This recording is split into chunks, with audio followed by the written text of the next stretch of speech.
Jolie Sherman at the Troy Historic Village, which is like taking a step back in time.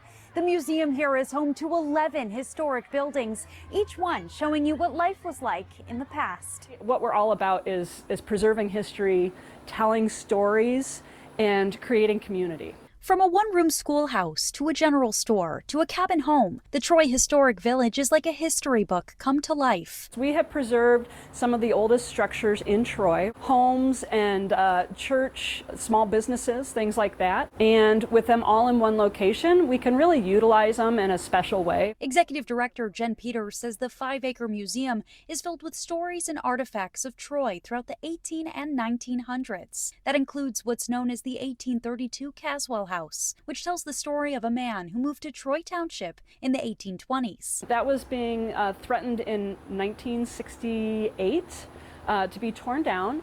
And so that was the Troy Historical Society's first project, was to raise funds to bring that here and to restore that house. She says over the course of a year, 12,000 kids, teachers, and chaperones participate in their field trip programs, and an additional 12,000 people take part in their history talks. I've been bringing students here for the last 13 years. Teresa Schwartz teaches 5th grade at Wass Elementary. Born and raised in Troy, she says she appreciates the city's commitment to teaching the next generation.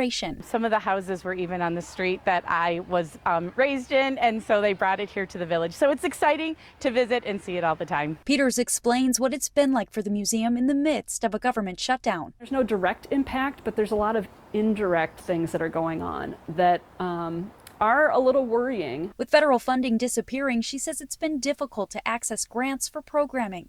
But she says they'll be able to get through a couple more years. We have an endowment, we have great donors, we've got some reserves, but how many years can we do that? You know, and if the government shuts down year after year, what's going to happen there? Meantime, the museum is working on expanding their collection of stories. Soon, the museum will be launching a program called Why Troy and inviting people to share their story of why they moved here and what opportunities they had. And that's expected to start in the winter.